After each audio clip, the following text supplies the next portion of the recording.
Mes théories pour le troisième film FNAF. Bien, maintenant que la période de hype pour le deuxième film FNAF est un peu terminée et qu'on a bien eu le temps d'analyser tout ce qu'il y avait dans le deuxième film FNAF, voici le moment de faire mes théories pour ce qui pourrait potentiellement arriver dans le troisième film FNAF, qui normalement est censé être le dernier de la trilogie. Déjà, premièrement, je vais en parler tout de suite, Circus Baby. C'est impossible que Circus Baby ait été fait seulement pour un caméo de 10 secondes. L'animatronique, il a dû prendre des mois à Jim Henson pour être fait. Elle mesure 2 mètres, elle pèse 200 kg. Il devait la transporter en train parce qu'elle passait pas dans l'avion. On a des photos de tournage qui la montrent. Elle est fidèle à 100% à son design des jeux. C'est impossible qu'un animatronique qui a demandé autant de boulot, autant de moyens et qui a sûrement coûté plusieurs milliers d'euros à Blumhouse n'ait été utilisé que pour un petit caméo de 10 secondes.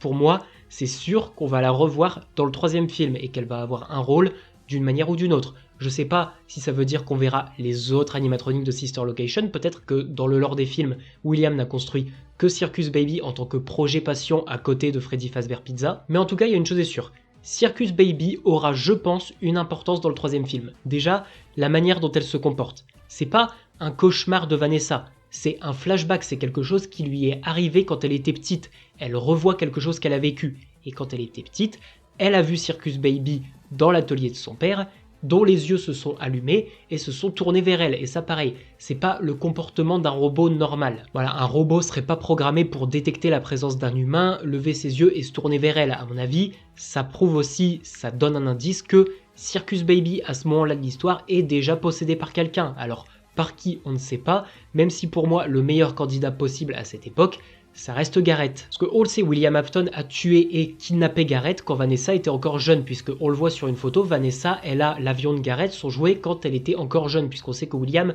donnait certaines choses qui appartenaient à ses victimes à Vanessa, et donc elle avait l'avion de Garrett quand elle était jeune. Donc déjà, Garrett a été tué très tôt, quand Vanessa était encore jeune. C'est peut-être possiblement Garrett qui a été tué avant Charlotte. C'est peut-être Garrett la première victime dans le lore des films. Et du coup, William aurait potentiellement caché Garrett dans Circus Baby, parce que vu qu'il l'a pas tué dans un restaurant, il savait pas où foutre le corps. Et du coup, c'est Garrett qui possède Baby, et c'est peut-être Garrett qui a révélé à William Afton ce qu'était le Remnant et le fait qu'une âme peut s'attacher à un corps d'animatronique. Peut-être que Circus Baby, elle était prévue pour faire des expériences avec les gosses, comme c'est le cas dans Sister Location. À la base, les animatroniques de Sister Location, ils sont là pour expérimenter sur le Remnant. Ensuite, au niveau des antagonistes qui seront présents dans le troisième film. Déjà, on aura bien évidemment le trio de la famille Afton au complet. On a William Afton qui est dans Springtrap et qui se réveille à la fin du deuxième film, donc bien évidemment ce sera lui l'antagoniste principal du troisième film. On a Michael Afton qui lui s'est enfui après ce qui s'est passé à la fin dans la maison de Mike. Donc Michael Afton, il est toujours en liberté et vu qu'il s'est enfui, il va forcément revenir d'une manière ou d'une autre, peut-être en aidant son père étant donné que son père se sera réveillé, et Vanessa Afton. Vu qu'elle est possédée par la puppet, actuellement, ça reste un antagoniste. Est-ce que Vanessa sera contrôlée par la puppet durant tout le film, ou est-ce qu'à un moment, la puppet quittera le corps de Vanessa et sera un antagoniste à part entière? On ne sait pas. Mais en tout cas, pour l'instant, je trouve ça intéressant du coup que les 3 membres de la famille Afton forment un trio d'antagonistes, même si Vanessa, c'est pas vraiment une antagoniste à proprement parler, puisqu'elle est contrôlée par quelqu'un d'autre, à savoir la puppet, donc Charlotte. Et ensuite, les toys animatroniques ont été détruits, donc ils ne sont plus utilisables par la puppet. Les animatroniques de la première pizzeria, les âmes des enfants ont quitté le corps des animatroniques, donc pareil, ils sont désactivés. Mais par contre, on nous apprend que la pizzeria du premier film va être détruite à la fin, via la scène post-générique, mais on nous dit rien concernant la pizzeria du deuxième film, c'est-à-dire la grande pizzeria dans laquelle se passe le deuxième film. Apparemment, elle n'est pas censée être détruite. Et je vous rappelle que dans cette pizzeria, il reste les wizards animatroniques qui n'ont pas été détruits. Donc dans la logique, la puppet a normalement toujours le contrôle sur les wizards. Donc c'est pas possible que la puppet utilise à nouveau les wizards animatroniques dans le troisième film pour avoir de l'aide si jamais elle a besoin de s'occuper de Mike, etc. En tout cas, pour l'instant, les wizards, ils sont pas détruits, ils sont juste désactivés dans la deuxième pizzeria et ils attendent. Donc ils peuvent possiblement être réutilisés comme antagonistes aussi dans le troisième film. Ce qui serait une bonne idée, parce que je trouve que dans le deuxième film, on les voit vraiment pas assez, ils ont pas assez de temps d'écran, et franchement, vu leur design, ce serait dommage de pas plus les utiliser que ça. Concernant Henry Emily, je pense qu'Henry Emily sera bel et bien présent dans le troisième film, déjà parce que Skittlerick nous a révélé qu'il avait signé un contrat pour un deuxième film. Peut-être qu'il apparaîtra qu'en scène flashback, mais en tout cas, il sera présent dans le troisième film, et je pense qu'à la fin, dans la scène vraiment post-générique, dans laquelle il fait un enregistrement, une sorte d'appel audio qui fait un peu penser au Phone Guy et en même temps écho à son monologue à la fin de FNAF 6, je ne pense pas qu'il meurt. Même si ça nous donne cette impression parce que l'enregistrement coupe et on comprend qu'il se fait attaquer possiblement par la puppet ou je ne sais pas quoi, ça m'étonnerait qu'il meure. Par contre, je pense qu'on le reverra dans le troisième film et que potentiellement dans le troisième film, il va mourir. Moi ce que j'imagine, c'est une scène dans laquelle Henry Emily se sacrifie pour s'occuper de la puppet, apaiser sa fille ou détruire l'animatronique, la marionnette de la puppet, et réussir à apaiser sa fille, mais dans ce processus, en apaisant sa fille, il meurt et part avec sa fille. Du coup, ils sont apaisés tous les deux et ils partent ensemble. Il réussit à apaiser l'âme de sa fille.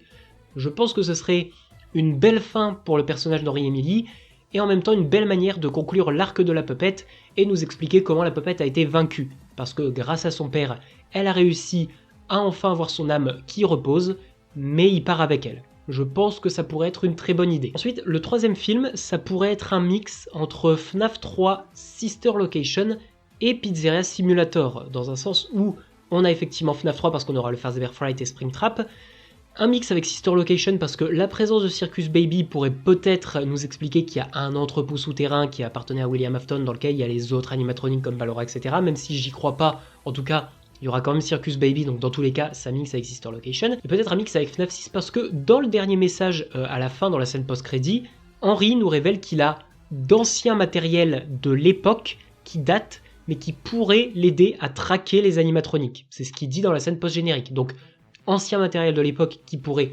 traquer les anciens animatroniques. C'est pas possible que du coup ils nous sortent peut-être un Lefty dans le troisième film, qui serait effectivement peut-être un ancien animatronique qui leur appartenait à l'époque, et qui possède un traceur qui lui permettrait de retrouver la puppet. Puisque dans le lore des jeux, dans FNAF 6, la puppet est à l'intérieur de Lefty parce que Henry s'est servi de Lefty pour emprisonner la puppet à l'intérieur du costume. Donc peut-être que ils nous sortiront un petit peu la même idée là-dedans. Bref, il y a beaucoup de possibilités pour lier FNAF 3 Sister Location et FNAF 6. Ça permettrait de bien conclure la trilogie, tout en évitant de laisser les fans sur leur faim, puisqu'on n'aura pas de film sur Sister Location ou Pizzeria Simulator. Donc ça permettrait d'introduire des références à ces jeux-là directement dans le troisième film, plutôt que de faire un film directement sur ces jeux-là. Ensuite, pour la scène d'introduction du troisième film, la fameuse scène d'intro qui va arriver avant le générique. Je pense qu'on aura le droit à une scène d'intro qui se passe dans la maison hantée, dans le Fazbear Fright, qui aura été construit par les trois qu'on peut voir à la fin dans la scène post-générique, ces trois mecs-là.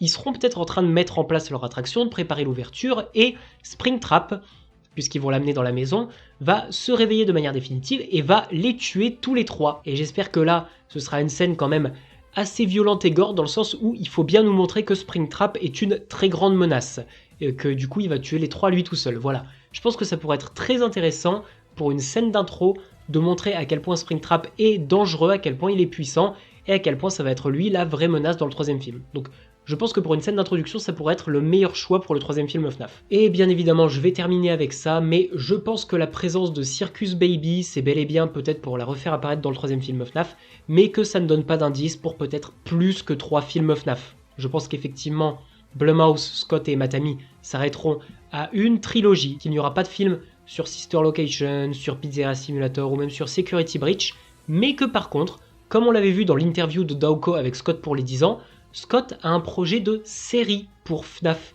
qui pourrait peut-être adapter les histoires des Fazbear Fright et les histoires des Tales from the Pizzaplex sous forme de petits épisodes de 20-30 minutes comme une série télévisée qu'on connaît tous aujourd'hui. Il y a plein de séries de ce style, voire même quelques épisodes de cette série sur des jeux qui n'ont pas été adaptés en film. Donc Sister Location, Pizzeria Simulator, Security Breach, peut-être Secret of the Mimic. Voilà, cette série FNAF, ça peut ouvrir des possibilités qui n'était pas explorable en film. En tout cas, on sait que Scott est pour qu'un projet comme ça se fasse, il l'avait dit dans l'interview. Après, est-ce que c'est Blumhouse qui s'en occupera ou est-ce qu'il va chercher quelqu'un d'autre pour s'occuper d'une série, puisque Blumhouse c'est plus des films?